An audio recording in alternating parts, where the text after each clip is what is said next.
Very good morning to all of you. Welcome to my channel knowledge cattle. मैं कंचन कुकरेती, आपकी reasoning faculty. दोस्तों, हमने last episode में coding decoding को समाप्त किया था, उसको फिनिश किया था। आज हम एक नया चैप्टर उठाने वाले हैं, जैसा कि आप सभी को पता है, और चैप्टर बहुत इंपॉर्टेंट है।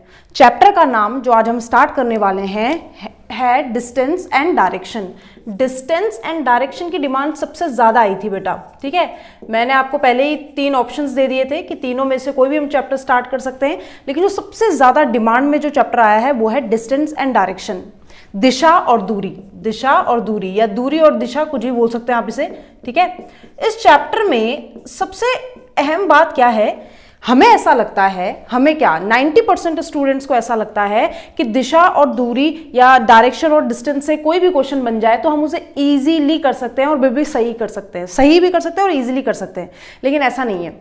जैसे जैसे क्वेश्चन का लेवल बढ़ता जाएगा आपकी समस्याएं और बढ़ती जाएंगी, और ये समस्याएं बढ़ने का रीजन क्या है वो भी मैं आपको बता देती हूँ। रीजन है हमारा अधूरा ज्ञान।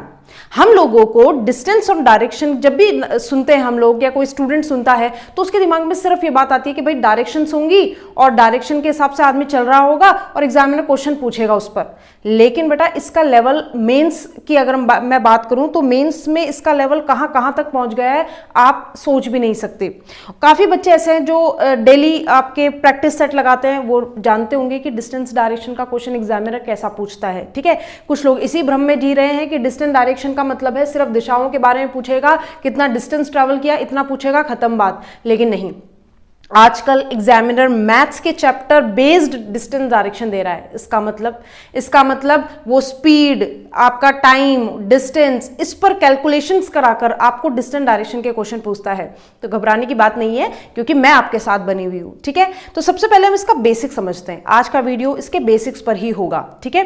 तो डिस्टेंस एंड डायरेक्शन की जहां मैं बात कर रही हूं, दिशा और दूरी, तो ये सभी स्टूडेंट जानते हैं कि दिशाएं कितनी होती हैं, 4 होती हैं, है ना। ऐसा कोई स्टूडेंट नहीं होगा जो दिशाओं के बारे में जानता नहीं होगा, क्योंकि इससे इजी तो कुछ हो ही नहीं सकता, ठीक है। हमने सबने देखा है इस तरह का एक चार्ट, इस तरह का एक मैप बना हुआ हम सभी ने देखा है, और हम सभी जानते हैं इसमें एक डायरेक्शन ईस्ट होती है, एक वेस्ट होती है, एक नॉर्थ होती है और एक साउथ होती है। हिंदी वाले घबराए ना, हिंदी में भी लिख रही हूं। इसको बोलते हैं पूर्व, इसको बोलते हैं पश्चिम, इसको बोलते हैं उत्तर और इसको बोलते हैं दक्षिण, ठीक है। हम सभी जानते हैं ये चीज, ठीक है। अगर कोई ऐसा स्टूडेंट हो जो ये बात ना जानता हो तो बहुत अफसोस की बात है, क्योंकि ये बहुत इजी है, ठीक है। इस चैप्टर का बेस ही है, ठीक। चलिए, तो ये तो थी 4 डायरेक्शन। लेकिन अगर मान लीजिए मैं आपको ये 4 डायरेक्शंस को बनाकर दूं और मैं आपसे बोलूं बेटा यहां ईस्ट है, यहां वेस्ट है, यहां नॉर्थ है और यहां साउथ है, अगर मैं ऐसा कर दूं, यानी ये पूरब, पश्चिम, उत्तर और दक्षिण, या फिर मैं आपके साथ ऐसा कर दूं कि मैं आपसे बोलूं कि बेटा यहां आपका साउथ है, यहां आपका नॉर्थ है और यहां आपका वेस्ट है और यहां आपका क्या है, ईस्ट है। अगर मैं आपसे बोल दूं कि ये डायरेक्शन है, या फिर मैं आपसे बोल दूं कि भाई डायरेक्शन का क्या है, डायरेक्शन तो हम कैसे भी बना सकते हैं, किसी भी तरीके से हम डायरेक्शन बना सकते हैं। मान लीजिए मैं आपसे बोलूं यहां साउथ है, यहां मैं आपको बोल दूं नॉर्थ है, यहां मैं आपको बोल दूं वेस्ट है और यहां मैं आपको बोल दूं ईस्ट है, ठीक। तो आप क्या मुझे ये बता सकते हो कि इनमें से सही डायग्राम कौन सा है, या फिर ये चारों के चारों सही है? तो आप मुझे बता सकते हो कि इनमें से कौन सा सही डायग्राम है, यानी कि आप कौन से डायग्राम को प्रेफर करोगे। अगर आपको डायरेक्शन सेंस पूछा जाए तो आप कौन से डायग्राम को प्रेफर करोगे, इसको, इसको, इसको या इनमें से कोई नहीं, या इनमें से चारों के चारों, ठीक है। जरा सोचिए और बताइए मुझे।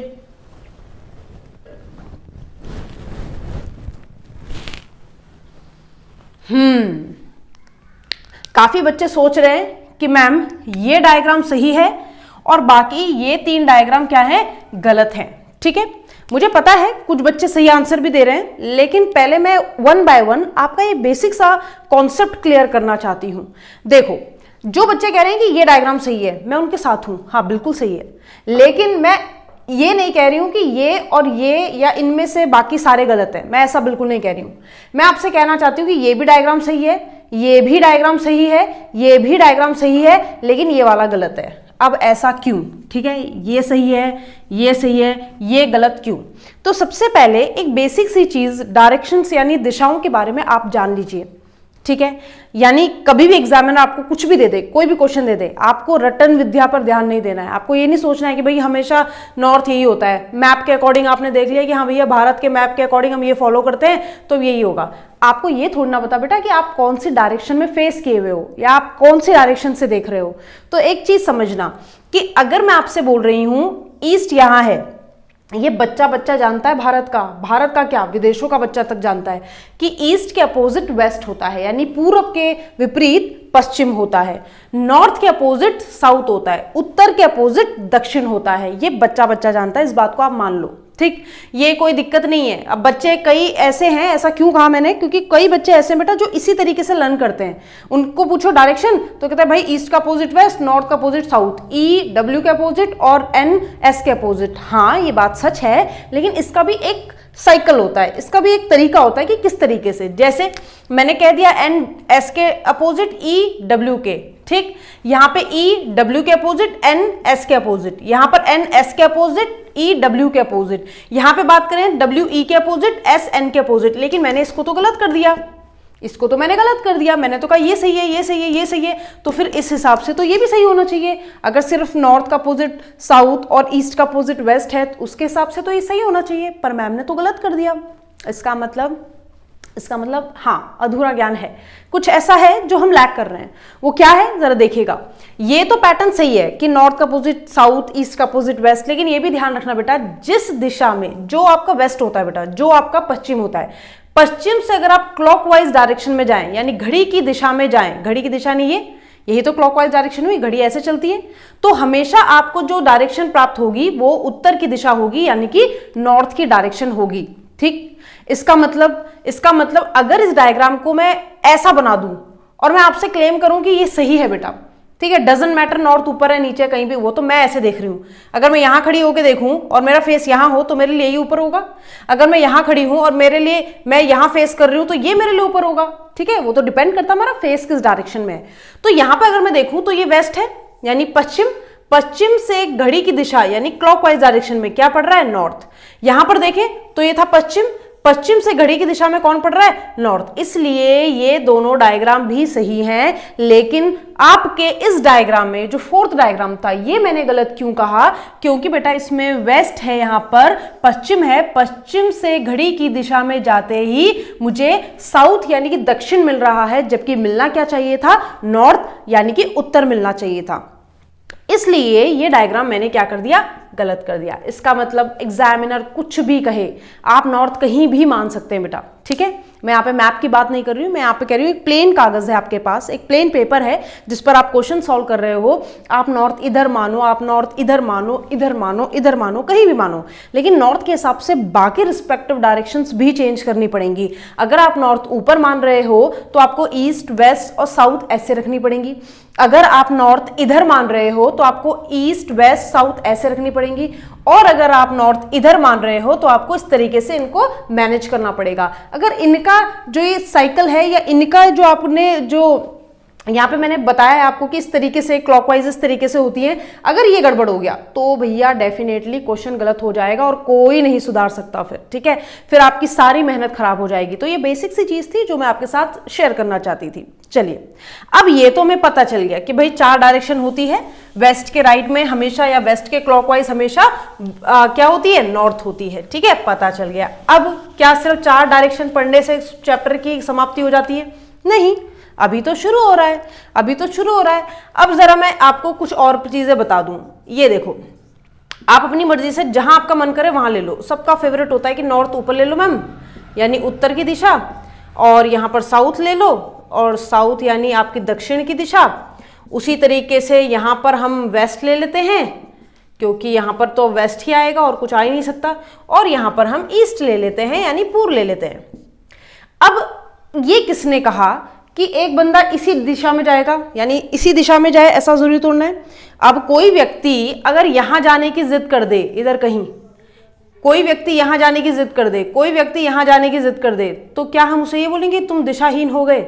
तुम्हारी कोई डायरेक्शन ही नहीं है, नहीं, इन डायरेक्शंस का भी तो कुछ नाम होगा ना, बिल्कुल होगा। यहाँ से कंफ्यूजन शुरू हो जाता है, बच्चे कहते हैं यार ये तो इधर देख रहा है और चल इसमें रहा है, तो आप इसे नॉर्थ क्यों नहीं ले रहे हो, आप इसे वेस्ट क्यों नहीं ले रहे हो। इस तरह की क्वेरीज अक्सर बच्चे इस तरह की क्वेरीज से डील करते रहते हैं।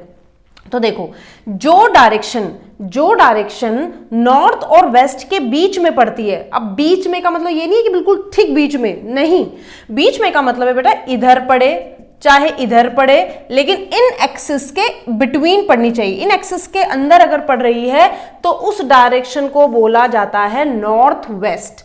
नॉर्थ वेस्ट का मतलब है उत्तर पश्चिम, उस दिशा को बोला जाता है उत्तर पश्चिम बोला जाता है। और जो ये है, अब जैसे ये वाली डायरेक्शन है, इसके बीच में कहीं भी पड़ जाए तो इस डायरेक्शन को बोलेंगे उत्तर पूर्व, यानी कि नॉर्थ ईस्ट, उत्तर पूर्व बोलेंगे। इस वाले डायरेक्शन में अगर इनके बीच पड़ जाए तो इसे बोलेंगे साउथ ईस्ट। साउथ ईस्ट का मतलब है दक्षिण पूर्व इसे बोलेंगे।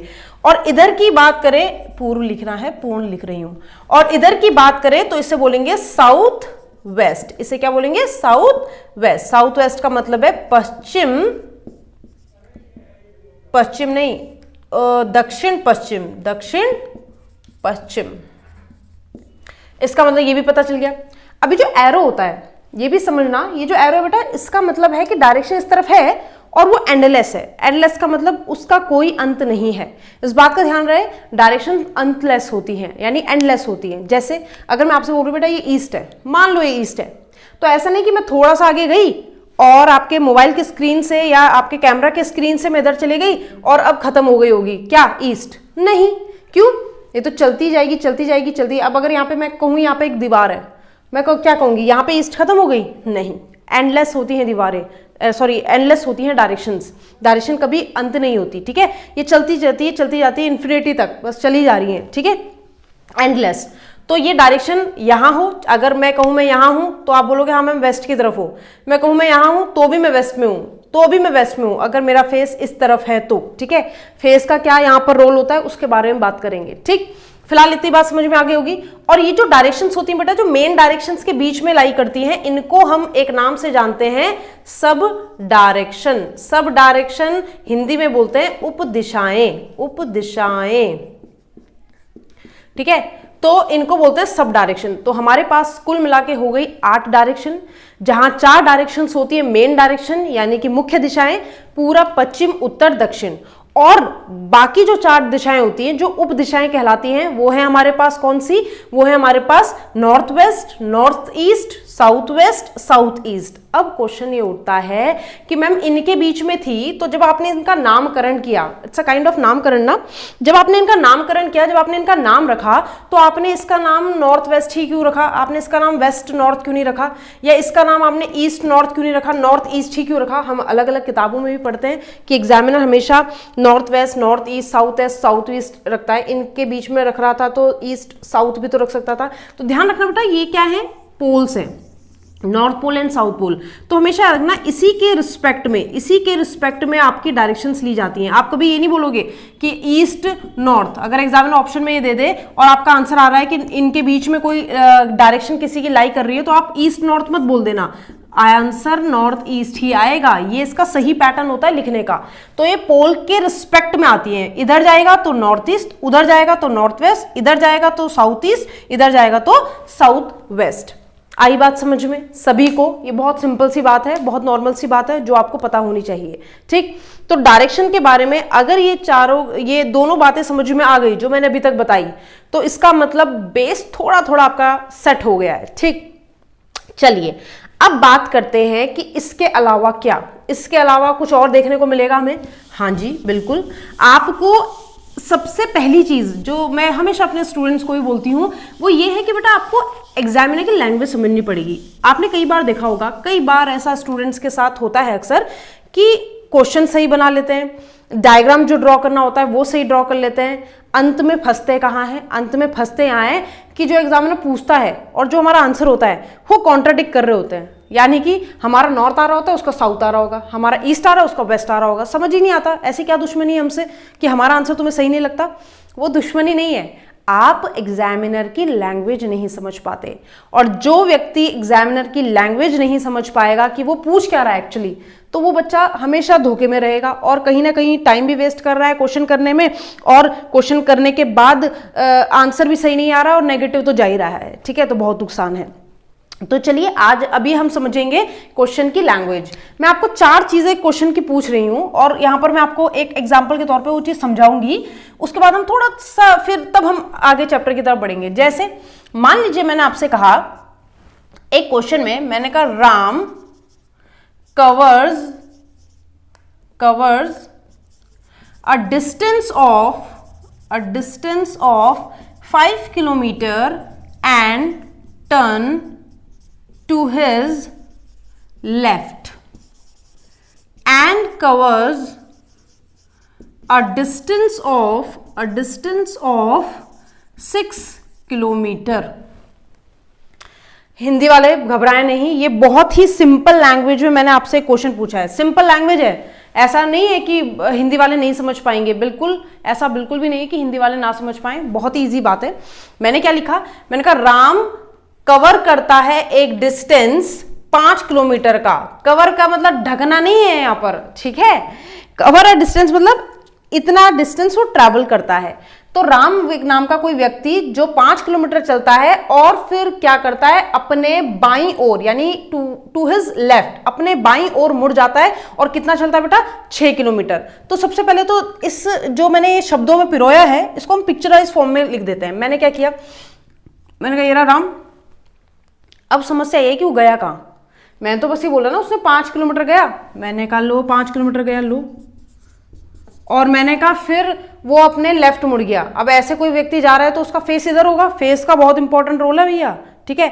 अगर फेस का डायरेक्शन नहीं पता तो बहुत ज्यादा दिक्कत है, और हमें नहीं पता दिक्कत क्या है वही मैं बता रही हूं। मैंने कहा डिस्टेंस चला 5 किलोमीटर और फिर लेफ्ट मुड़ गया। अब अगर आप ऐसे जा रहे होंगे तो आपका लेफ्ट कहाँ होगा बेटा, इधर होगा कि नहीं होगा। अगर मैं ऐसे जा रही हूँ और आप मुझे कहो लेफ्ट मुड़ जाओ तो मैं इधर ही तो मुड़ूंगी, लेफ्ट उधर होगा मेरा, मेरे हाथ के अकॉर्डिंग। मैंने लेफ्ट मुड़ गई, कितना चला, 6 किलोमीटर, ठीक। अब एक बच्चा अपनी कॉपी में बना रहा है, ये तो आपने क्वेश्चन बनाया। अब जितने बच्चे यहाँ पर देख रहे हैं इस वीडियो को, उनमें से कई बच्चे कह रहे हैं लो 5 किलोमीटर गया और लेफ्ट मुड़ गया 6। कुछ बच्चे कह रहे हैं लो जी मैं तो 5 किलोमीटर इधर गया और फिर यहाँ से लेफ्ट मुड़ गया 6। तो अब दिक्कत ये कि किसका डायग्राम सही मानोगे, किसका डायग्राम सही मानोगे। इसका मतलब जिस डायरेक्शन में आप जा रहे हो, आप जानते भी हो आप कहाँ जा रहे हो। उसने बोला 5 किलोमीटर चलना है, पर किस दिशा में, ईस्ट में, नॉर्थ में, वेस्ट में, साउथ ईस्ट में, साउथ वेस्ट में, नॉर्थ ईस्ट में, नॉर्थ वेस्ट में, हमें पता ही नहीं। और आप तब भी चला रहे हो। और ये गारंटी की बात है, अगर मैं इसमें एक भी क्वेश्चन पूछती तो आप आंसर भी दे देते, आप आंसर भी दे देते। और यही है खतरनाक बात। तो ध्यान रहे बेटा, ये क्वेश्चन अभी अधूरा है। क्यों अधूरा है, क्योंकि मैम आपने ये तो बताया नहीं किस डायरेक्शन में। अगर अब मैं बोलूं Ram covers a distance of 5 kilometre in north direction, for example in north direction, अब क्वेश्चन में पूर्ति हो गई। हाँ भाई अब बना सकते हैं मैम। क्यों, क्योंकि अब आप कह रहे हो कि राम ने एक डिस्टेंस कवर किया 5 किलोमीटर का उत्तर की दिशा में, तो हम बना सकते हैं। मैंने कहा ये क्यों बनाया, क्योंकि मैम ये हमारा नॉर्थ है। आप नॉर्थ कहीं भी ले सकते हो, लेकिन आपको इतना पता लगे कि भाई नॉर्थ की डायरेक्शन में जा रहा है। क्योंकि बाकी अगर कोई आपको यही नहीं पता कि बंदा जा किस दिशा में रहा है तो आप दूसरी दिशा नहीं बता सकते फिर। लेकिन अगर आपको पता नॉर्थ की डायरेक्शन में जा रहा है तो अब वो लेफ्ट मुड़ेगा तो लेफ्ट यहीं तो मुड़ेगा। और कितना, 6। यहाँ कितना था, 5 किलोमीटर चला था, उसका लेफ्ट मुड़ा और 6 किलोमीटर चल दिया। एरो बता रहा है उस बंदे का फेस और डायरेक्शन के डायरेक्शन भी बता रहा है और फेस भी बता रहा है। तो 5 किलोमीटर नॉर्थ में जाने के बाद मैं लेफ्ट मुड़ गई, कितना, 6 किलोमीटर लेफ्ट में मुड़ गई। ठीक है, मुड़ गया राम, सही है। कुछ बच्चों का नॉर्थ इधर भी होगा, कुछ बच्चे कह रहे हैं नहीं हम तो वो वाला डायग्राम मानेंगे जो मैम ने बताया था, क्योंकि अगर मैं नॉर्थ इधर मान लूं तो ये साउथ हो जाएगा और ये वेस्ट होगा, क्योंकि वेस्ट के क्लॉकवाइज क्या होता है, नॉर्थ, और ये ईस्ट होगा। तो यहाँ जो बच्चा मान रहा है आप उससे लड़ेंगे नहीं कि तुम गलत मान रहे हो, सही मान रहा है। अगर उसने नॉर्थ यहाँ मानी है तो बाकी डायरेक्शन भी तो उसने उसके रिस्पेक्ट में चेंज किए ना। तो अगर ये नॉर्थ मान ली बच्चे ने और बच्चे कह रहा है ये 5 किलोमीटर गया, तो लेफ्ट तो इधर ही होगा, क्योंकि इधर से अगर देखें तो लेफ्ट इधर होगा। और सबसे बड़ी प्रॉब्लम यही है, बायां और दायां दिक्कत है बच्चों को। बच्चे कहते हैं मैम यहाँ से बायां हमने ये ले लिया, दायां। अगर आपने एक भी मोड़ गलत ले लिया, ठीक है, अगर आपने एक भी मोड गलत ले लिया तो ध्यान रखना आपका आंसर कभी सही नहीं आ पाएगा। इसलिए थोड़ा फोकस होके, थोड़ा ध्यान से इस चैप्टर को बिल्कुल फॉर ग्रांटेड लेने की जरूरत नहीं है बेटा, क्योंकि हम प्री से लेके मेंस तक के सारे क्वेश्चंस करते हुए चलेंगे। क्या नया पैटर्न है, क्या पुराना पैटर्न था, किस तरीके से क्वेश्चंस आते हैं, कैसे क्वेश्चन को अप्रोच करना है, ठीक है, ये सारी बातें, इसीलिए बेसिक्स पे इतना जोर दिया जा रहा है। तो चलो इतना बना दिया, अब ये बनाओ, चाहे वो बनाओ, चाहे दूसरे तरीके से बनाओ, कैसे बनाओ, आपने नॉर्थ मानी, कहीं भी मान लो आप, बस ये ध्यान रखना आपकी नॉर्थ इधर है, इस बच्चे की इधर है, और बाकी 2 बच्चे और हैं जिनकी नीचे भी है, इधर भी है, जहां मानना है। अब मान लो एग्जामिनर ने पहला क्वेश्चन पूछा, total distance travelled by Ram. पहला क्वेश्चन पूछा total distance travelled by Ram. फिर पूछा how far he is from his starting point।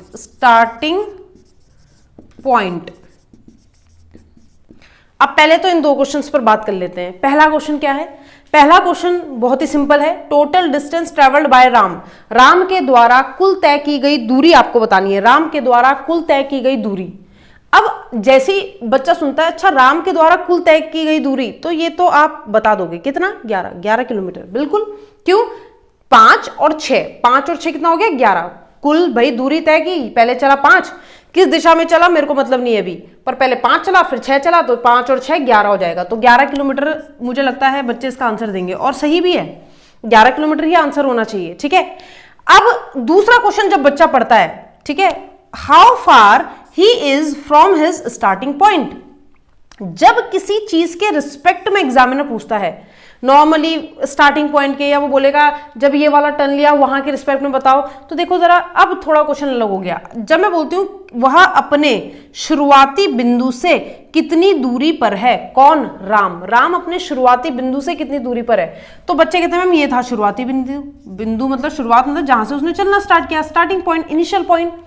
यहां से अगर देखें तो 5 और 6 11 किलोमीटर तो है मैम, तो आंसर तो 11 किलोमीटर आने वाला है, और ऑप्शन में 11 होगा भी, लेकिन आंसर 11 नहीं होगा। अब यहां पे समझने की जरूरत है, जब भी एग्जामिनर आपको पूछे कि भाई स्टार्टिंग पॉइंट के रिस्पेक्ट में वो व्यक्ति कितनी दूरी पर है, तो आपको डिस्टेंस नहीं, आपको डिस्प्लेसमेंट बताना है। अब what is the difference between distance and displacement, ये बहुत ही एक बड़ा मुद्दा है, आपने फिजिक्स में पढ़ा होगा। एक होता है डिस्टेंस और एक होता है displacement. Distance is the total distance travelled by a person, तो कुल तय की गई दूरी जो होती है वो डिस्टेंस कहलाती है। And what is displacement then? Displacement is the shortest path between the 2 points, किन्हीं भी 2 पॉइंट के बीच का शॉर्टेस्ट पाथ जो होता है वो डिस्प्लेसमेंट होता है। तो मैं क्या कह रही हूं, यहां पर आपको डिस्प्लेसमेंट चुनना है, यानी अगर कोई मुझसे पूछे कि स्टार्टिंग पॉइंट यहां से लो चाहे यहां से लो, कहीं से भी लो, स्टार्टिंग पॉइंट ये है, और कोई मुझसे पूछे भाई यहां से बताओ कितना दूरी पर है, तो मैं इतना नहीं बताने की, ये बहुत लंबा हो जाएगा, मैं यहां से शॉर्टकट बताऊंगी। और शॉर्टकट क्या है बेटा, इससे ज्यादा शॉर्टकट कभी कुछ हो ही नहीं सकता। ठीक है, इससे ज्यादा शॉर्टकट हो ही नहीं सकता, समझ रहे हो मेरी बात? ठीक है, इसका मतलब यहां से यहां जाना ज्यादा मतलब जल्दी हम पहुंच जाएंगे, और ये शॉर्टेस्ट पाथ है यहाँ का। तो स्टार्टिंग पॉइंट, अब जैसे मान लो इसका एक एग्जांपल देती हूँ मैं आपको। मान लो मैंने कहा मैं ऐसे ऐसे चली, कोई रोड थी, ऐसे ऐसे गई मैं, और मैं यहां पहुंची और मैं यहां थी। अगर कोई मुझसे पूछे कि ये बताओ कंचन आप कितना चली, तो मैं कहूंगी भाई ये सारा गिन लो और पता चल जाएगा कितना चली। लेकिन अगर कोई मुझसे बोले कि कंचन ये बताओ कि स्टार्टिंग पॉइंट से आपने कितनी दूरी तय की, तो स्टार्टिंग पॉइंट से जितनी दूरी मैंने तय करी तो मैं शॉर्टेस्ट डिस्टेंस देखूंगी। यहां से यहां कितना हो गया, ये शॉर्टेस्ट हो गया कि भाई यहां से यहां सीधा शॉर्टेस्ट, ये वाला डिस्टेंस जो होगा ये डिस्प्लेसमेंट कहलाएगा, और ये जो होगा बेटा ये आपका डिस्टेंस कहलाएगा। समझ में आई बात? और ये भी आपको पता होगा अकॉर्डिंग टू फिजिक्स का रूल है ना, भौतिक विज्ञान में आपने ये पढ़ा होगा कि जो डिस्टेंस होता है, ठीक है, या सॉरी जो डिस्प्लेसमेंट होता है वो या तो डिस्टेंस के बराबर होगा या डिस्टेंस से हमेशा छोटा होगा, कभी भी डिस्टेंस से बड़ा डिस्प्लेसमेंट नहीं हो सकता। ठीक है, ये जो रास्ता है, ये जो डिस्टेंस है, ये इससे बड़ा तो कभी नहीं हो सकता, इसके बराबर जरूर हो सकता है। बराबर कब होता है मैम? बराबर तब होता है बेटा जब मान लो कि ये आदमी है और यहां से यहां चला। अब मैं कहूँ डिस्टेंस कितना चला, आपने बोला भाई 6 किलोमीटर चला, मैं बोलूँ डिस्प्लेसमेंट कितना है, तो यहां से यहां तक जाने के लिए इससे ज्यादा शॉर्टकट तो रास्ता था ही नहीं ना। अब डिस्प्लेसमेंट ऐसा तो नहीं है कि आप बोलो कि डिस्प्लेसमेंट ये होगा, भाई जब चला भी सीधे ही और डिस्प्लेसमेंट भी सीधे ही लाइन में होता है, और शॉर्टकट पाथ होता है, 2 पॉइंट के बीच का जो शॉर्टकट पाथ होता है या शॉर्टेस्ट पाथ होता है उसको हम डिस्प्लेसमेंट बोलते हैं। तो उस केस में डिस्टेंस और डिस्प्लेसमेंट बराबर भी आ सकते हैं। ठीक है, चलिए, ये तो खैर कुछ ज्यादा ही मैंने फिजिक्स बता दी आपको। तो ये दोनों क्वेश्चंस में डिफरेंस है, तो क्वेश्चंस को देख लें ध्यान से कि क्वेश्चंस की फॉर्मेट ऐसे बनता है और इस तरीके से हम आंसर देते हैं। टोटल डिस्टेंस ट्रेवल्ड बोले तो टोटल जो भी होगा उसे सम अप करके आंसर दे देंगे, और जब वो स्टार्टिंग पॉइंट के रिस्पेक्ट में पूछे तो आपको क्या करना है बेटा, इनके बीच का जो शॉर्टकट पाथ होगा या शॉर्टेस्ट पाथ होगा एक बिंदु से दूसरे बिंदु पहुंचने का, वो आपको बताना है। अब क्वेश्चन ये उठता है कि मैम फिर इसका आंसर क्या आएगा? जब आप 11 के लिए मना कर रही हो, आप कह रही हो 11 नहीं है, तो फिर आंसर क्या आएगा? बता रही हूं, बिल्कुल बता रही हूं। अब देखो, ये शॉर्टेस्ट पाथ पूछा, ये निकालो चाहे निकालो, आंसर सेम ही आएगा, ये मत सोचना आंसर अलग आएगा, ठीक। अब यहां पर यूज होती है बेटा Pythagoras theorem. Pythagoras theorem use होती है। पाइथागोरस थ्योरम क्या होती है? सबने ट्रिग्नोमेट्री पढ़ी है, पढ़ी होगी, ट्रिग्नोमेट्री सबने पढ़ी होगी, है ना, इजी होती थी, है ना, कितना मजा आता था, 10th में करते थे हम लोग उसको, ठीक। तो देखो, ट्रिग्नोमेट्री कहती है कि पाइथागोरस थ्योरम कहती है कि कोई भी ट्राइंगल ABC कोई ट्राइंगल है, और कैसा ट्राइंगल है? Right angle triangle. Right angle triangle means इसका एक एंगल 90 डिग्री का होगा, तो ये राइट एंगल ट्राइंगल होगी। तो इस राइट एंगल ट्राइंगल में ये जो साइड होती है 90 के सामने वाली, इसको बोलते हैं हाइपोटेन्यूज। हाइपोटेन्यूज को इंग्लिश में, हिंदी में बोलते हैं बेटा कर्ण रेखा, ठीक। और डिनोट करते हैं किससे? कैपिटल H से। उसी तरीके से एक होती है ये होती है आधार, आधार, और इंग्लिश में बोलते हैं बेस, और डिनोट करते हैं किससे? कैपिटल B से। और एक होती है ये वाली, इसको क्या बोलते हैं हम? लंब, लंब बोलते हैं, और इंग्लिश में बोलते हैं परपेंडिकुलर, और डिनोट करते हैं किससे? कैपिटल P से। सबको आता है ये, कोई बच्चा मुझे ये नहीं बोलेगा कि हमें ये नहीं आता, ये तो हमारे मास्टर जी ने पढ़ाया नहीं था। ध्यान रहे, उन्होंने पढ़ाया था बेटा, तुमने नहीं पढ़ा। ऐसा कोई स्टूडेंट हो ही नहीं सकता जिसने ये ना पढ़ा हो, कभी नहीं हो सकता। टीचर ने जरूर पढ़ाया होगा, भले ही आपने नहीं पढ़ा होगा, आपने पर्ची तो जरूर बनाई होगी इसकी, ये कंफर्म बात है, क्योंकि जब पढ़ा नहीं होगा तो एग्जाम में तो आता है ना, तो पर्ची तो बनाई होगी आप लोगों ने, तो याद होगा भैया, मेमोरीज में होगा। अब पाइथागोरस होती क्या है? By Pythagoras theorem, by Pythagoras theorem, Pythagoras परमेय बोलते हैं इसे हिंदी में शायद, ठीक है। ये बोलता है कि h का स्क्वायर इक्वल टू p का स्क्वायर प्लस b का स्क्वायर, ये आपका ये होता है h का स्क्वायर इक्वल टू p का स्क्वायर प्लस b का स्क्वायर, यानी कर्ण का स्क्वायर इक्वल्स टू लंब का स्क्वायर प्लस आपका आधार का स्क्वायर। इसका मतलब ये थ्योरम होती है। अब इससे इसका क्या मतलब मैम? इससे इसका बहुत गहरा मतलब है, ठीक है। वो गहरा मतलब क्या है? वो ये मतलब है कि जब भी आपको एग्जामिनर एक ट्राइंगल दे, एक राइट एंगल ट्राइंगल, ये राइट एंगल ही तो है, ये जो एंगल होता है बेटा, जब हम राइट और लेफ्ट मुड़ते हैं तो हम हमेशा 90 डिग्री पे मुड़ते हैं। तो अगर मैं इस ट्राइंगल को देखूं, ठीक है, तो इस ट्राइंगल में तीन चीजें हमारे पास, ये तीन चीजें यही तो हैं, 90 के सामने वाली ये हाइपोटेन्यूज यानी कर्ण, एक बेस मान लो और एक परपेंडिकुलर मान लो। तो जब भी हमें ये चीज निकालनी होती है, जब भी हम कहीं से कहीं का डिस्टेंस निकालते हैं और हमारे पास हमें पता होता है ये कैसे निकालें, कैसे निकाल सकते हो उसे, तो इसको आप इस थ्योरम के अकॉर्डिंग निकालते हो, ऐसे नहीं कैसे भी निकाल दिया। तो आपके पास दो डायरेक्शंस हैं, सॉरी दो डिस्टेंस है, एक आपके पास b की वैल्यू है, एक आपके पास p की वैल्यू है, तो आपको h की वैल्यू निकालने के लिए ये वाली थ्योरम का इस्तेमाल करना पड़ता है, ठीक है।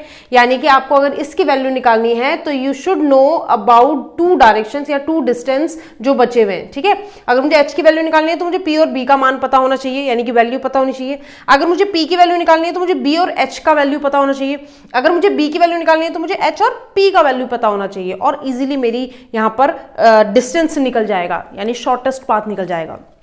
चलो निकाल कर भी देख लेते हैं, निकाल कर देखते हैं। ये h है मेरे लिए, यानी जिसको मुझे निकालना है, आप h मानो, आप x मानो, जो आपका मन करे वो मानो, इक्वल्स टू इसका स्क्वायर और इसका स्क्वायर। इसका स्क्वायर होगा 5 का स्क्वायर कितना होता है? 5 का स्क्वायर होता है 25। 6 का स्क्वायर कितना होता है? ये यहाँ पे इसलिए लिख रहे हैं कि समझ में आ जाए, ये 25, ये 36। अब इन्हें ऐड करोगे तो कितना आएगा? 61।